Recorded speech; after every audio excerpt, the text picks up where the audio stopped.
attending a church service once a week.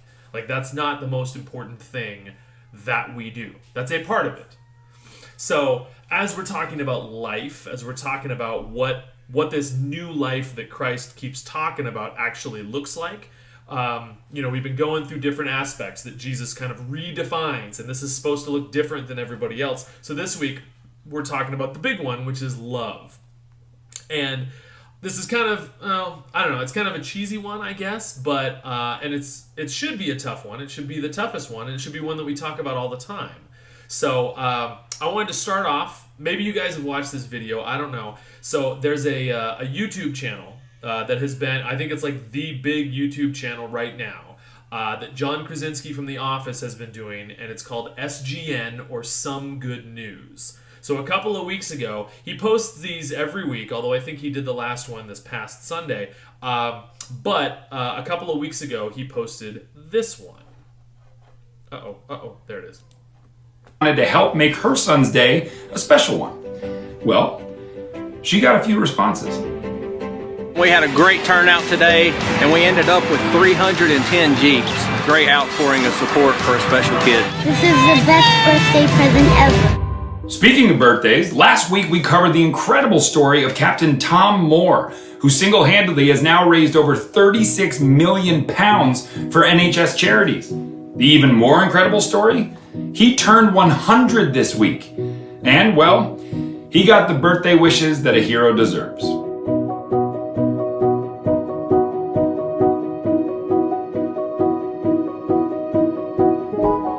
In Hertfordshire, England, this family found out the Olympics were cancelled.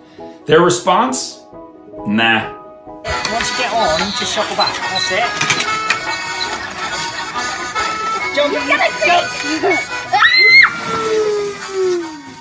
In Albany, California, these two little girls had the simple yet game-changing idea of simply going out into the street and shouting compliments at people. Sadly, no video footage exists, so we here at SGN had to make our first dramatic recreation. Hey! Your shirt matches your dog! I like that about you! They could also be heard yelling this. I don't know if you have hair under that hat, but if you do, I'll bet it's beautiful!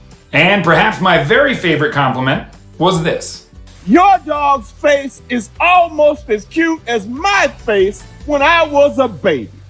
In Watertown, Massachusetts, after 61 years of being married, one 88-year-old man didn't take kindly to the idea that he wasn't allowed to see his bride in her nursing home. The only problem was, her room was on the 3rd floor. When he got up top there, they kind of put their hands on the screen of the window. At that point, I teared up. I asked my wife, how much do you love me? And she said, more than you know. In New York City, outside hospitals, police and fire departments have applauded their healthcare heroes every single night at 7 p.m.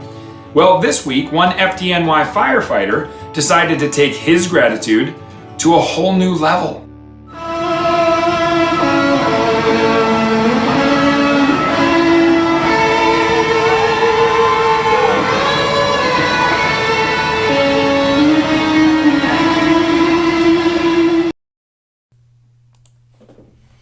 Yeah, so again, I don't know if you guys have seen that channel. I really want to encourage you. It's really cool.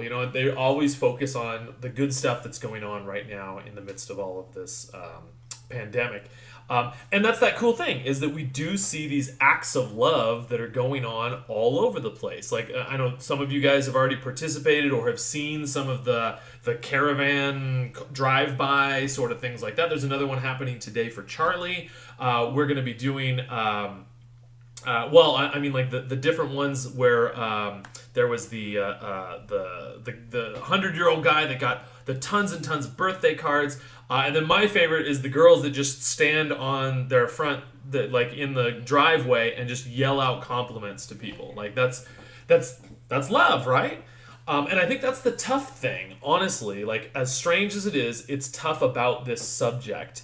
Is that it sounds like what Jesus is saying is that we Christ followers are supposed to be loving, and we're also supposed to be different than anyone else. So I think that assumes, therefore, everybody else is probably not as loving as we are. And that's really tough because the reality, like in this video, or well, I don't know where you saw the video, but were all of those people Christ followers? Like, I don't know, probably not. And that's the other tough thing is that there's lots of really, really awesome stories of love and generosity and kindness coming from people who are not Christ followers. And that's not a bad thing, but it does make it tough for us to talk about love when it feels very like we don't have the market cornered on love, right? So what does that mean? I think there's also another tough reality that's out there, and which I don't know if you guys know this, but the reality is to the world at large, to the world outside of our little church doors, Christians are probably not identified with the word love. I mean, maybe they know that, yeah, your Jesus like really talked about love, but the reality is most people think about Christians. Well, I can't say most people. A lot of people think about Christians as far as the things that we don't like, as opposed to the things that we love. They think about the things that we're against. They use a lot of Christian, like people assume Christians are intolerant, old-fashioned, anti-this, anti-that, anti-homosexual, anti-gay marriage, anti-abortion, like all of these things that we are against, but not what we are for. We're known much more, in some ways, where some people know us more for hate than love. And that's horrible, because if Jesus calls us to love and says that our life should look radically different, well, what does that mean? How do we do that? So what I wanted us to look at, AJ threw my Bible on the ground, so I'll use this one. I wanted us to look at Matthew chapter 5. So if you have your Bible, you can flip to Matthew chapter 5. If you are unfamiliar with the Bible, Matthew is the first book of the New Testament. So if you are anywhere in the Old Testament, Psalms or Nehemiah or Obadiah is not a book in the Bible, but he is in the Bible, you're not far enough. And if you're in like Revelation or Romans or whatever, you've gone too far. So Matthew chapter 5, in this particular Bible, it's page 880, if that helps you somehow, if you happen to have this exact same Bible, which would be really impressive.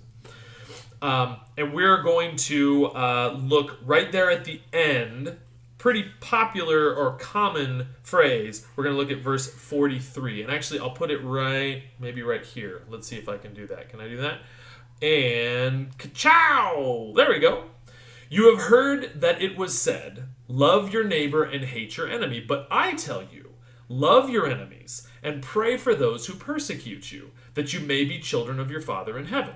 He causes his sun to rise on the evil and the good, and sends rain on the on the righteous and the unrighteous.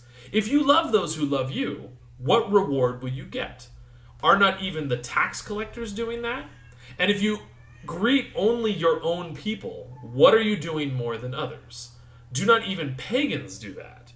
Be perfect, therefore, as your heavenly Father is perfect.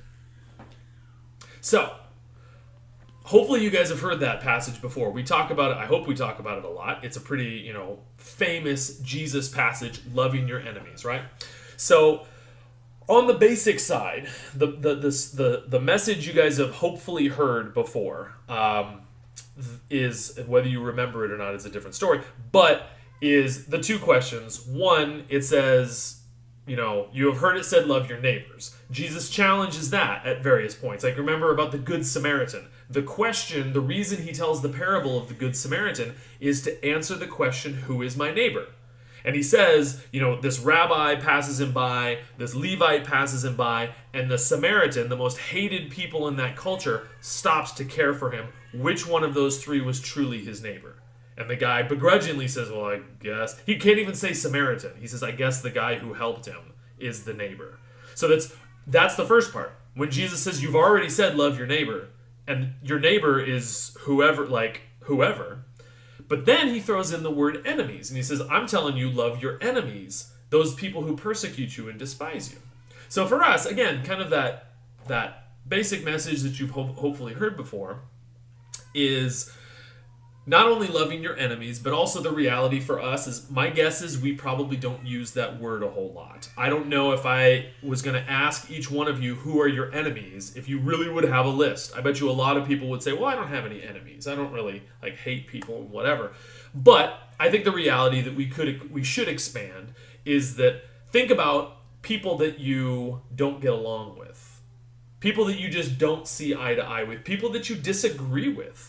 People that you just don't like. Doesn't mean you hate them. You just don't like them. People that you're like, I'd rather not be in a group with that person. Or, yeah, we're going to hang out with that guy. No thanks. Like, that, we don't call them enemies per se, but I think the analogy would still work. Like, what does it look like to love those people? But the larger point here is Jesus's point isn't expanding the list of people that we need to love. So I need to love this person, this person, and this person. Now, all my neighbors is a broader, okay, that's this person, this person, and this person. Okay, all my enemies, that's this person, this person. That's not Jesus's point. That's never been Jesus's point. Jesus's point is actually the opposite, is that every single human on earth should be on that list. Your friends, your neighbors, your enemies, everybody in between. And the point isn't, okay, therefore I need to love you and you and you and you and you and you and you and you. It's like, that's supposed to be our MO. That's supposed to be our default, is that we just love. As opposed to, not necessarily as opposed to hate, sure as opposed to hate, but just the default is supposed to be love. So how do we do that? What does that actually look like? Because I think that's the toughest problem, or the toughest question, I should say. So first off, I would say, let's start with the things that love is not, because I think this is a challenge. Love is not necessarily the same thing as being nice. And I think that's a really, really tough one. Because to be honest, I think there is a strain of Christian thinking. Maybe we don't say this, but I think the reality is there's a lot of people that believe being Christian means being nice. And I'm just supposed to be a little bit nicer. And that is not necessarily love. Nice and love are not necessarily the same thing. Same thing with doing stuff. Love means doing stuff. Like, I need to do this and I need to do that and I need to do this. That equals love. Not necessarily. It can, but not necessarily.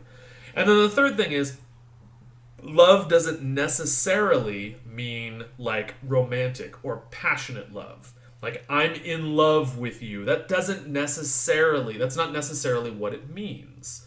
It can mean other things. So if we take those three things off the table, not that it never means those three things, but that's not where we're starting. How do we actually love them?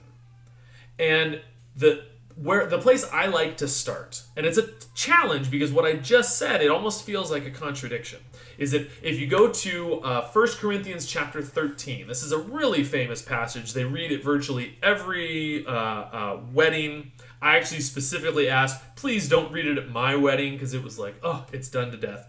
But in 1 Corinthians, there's this really famous passage where Paul is saying, like, let me describe love for you. And he says, love is patient, love is kind, right? And he goes through this list. Here, I can put it up here. There it is. So, love is patient, love is kind, does not envy, does not boast, is not proud, does not dishonor others, is not self-seeking, does not anger, does not keeps no record of wrongs, does not delight in evil, rejoices with the truth, always protects, always trusts, always hopes, always perseveres, and then he ends with love never fails, right? Really, really famous passage. Now, I think the challenge here is that just like we were talking about, where it's like, it's not this list of things and it's also not a list of people that we need to love, this is not love. Paul is not saying, check, check, check, check. If you just go through this checklist, then you're good, then you're loving. That's not what this list is supposed to mean. What this list is supposed to be, it's more like indicators. It's more like, if you want to identify love, if it's not doing these things, it's probably not love. On the other hand, if you see something, well, you know what? The way that I'm acting towards this person, all of these seem to fit. Paul is saying, well, there you go. Like, that's probably love. It's more of an indicator than it is like, well, if I just do this, because the reality is, if I just focus on, well, okay, I just need to do this and this and this and this and this and this and this, there, that's love. No, you're doing it backwards. It's more, this is how we can test it, I suppose. So, the interesting thing, I think, about all of this is that it's what Jesus is saying is not try hard to do this to individual people. Think of one person and try to be patient and kind and blah, blah, blah, blah, blah. But he's saying instead, be these kind of people. So how do we do that? We still haven't landed on the how, right? So for me, I mean, it's tough, but I want to focus on just one right now. I want to focus on, that one right there is not self-seeking. Because I think that is one of the hardest ones. These are all tough, don't get me wrong. That's one of the hardest ones on this list. Because what does it mean to be self-seeking? I mean, think about, like, in today's world, especially in middle school. Like, man, it is so hard for you guys. Because one, the whole world is telling you that what's important is your happiness. And to be honest, we love that message because that sounds great. I mean, everybody who sells anything, that's what they're selling. Hey, if you just buy this new phone, your life will be better. You'll be happier. If you just get these new AirPods, like, your life is going to be better. Hey, people are going to think better of you if you do. You is what people are selling us. And we buy it. Like, it's okay. That sounds really good. I like being happy. Like, why wouldn't I? Like, so if you're going to sell me happiness, I'll buy it, man. And we do. We throw tons of money at happiness. But I think the challenge is that that creates in us an expectation.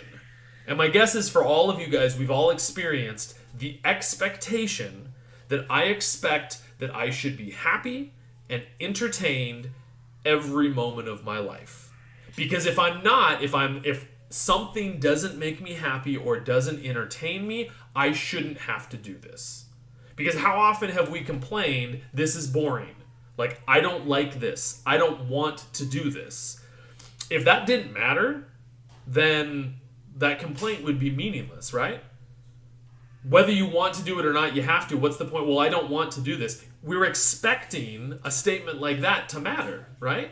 And if it doesn't matter, then that whole thought process would change. Because the reality is that believing that I need to be entertained and I need to be happy every moment is 100% self-seeking. So what does the opposite look like? What does not self-seeking look like? So, and I would say the challenge here is that it's not just I'm willing to put my self-seekingness aside, but instead in fact, I would say it's not just putting this aside. It's not even just putting others' happiness in front of my own, but it's literally not self-seeking. Not seeking those things at all is what that's talking about. The closest thing I can think of when I'm thinking about this is thinking about, like, marriage, for example. The reality, and I remember I talked to one gal that I used to work with at my last job, and she had gotten remarried. And she was one of those kind of like tell it how it is kind of gals, right? I don't know if you guys have met those, like, they're just telling the truth and blah, blah, blah. And that's kind of what they identify as. And she said that in this second marriage, her husband well knew that, like, listen, you make me happy and that's awesome. Let's get married. But the reality is once that's done, once you're no longer making me happy, I'm out of here. And I was just like, and I mean, okay, maybe that's vague in her mind or whatever, but, like, good Lord, like, that is a lot of pressure, right? On this poor guy where he's just like, gotta make her happy, gotta make her happy, gotta make her happy. Like, every single second of the day, like, that's a lot, that's a high bar. And it's also, for her to say that, is pretty self-focused, right? So for me, what I came to realize is the reality is like, that's not why Judy and I got married. I didn't marry her because I was like, you know what? This person has the capability of making me happy every single second of the day. And I want to be happy. Therefore, okay, you're in. Like, that's ridiculous. If that's what marriage was, it'd be horrible. It'd be a very selfish idea. If anything, one thing that marriage is marriage is almost the opposite. Not that we never try and make each other happy or blah, blah, blah, but like my happiness takes a back seat. Even the thing too, like when I was a single person, I made money and then I was able to spend that money on whatever I wanted.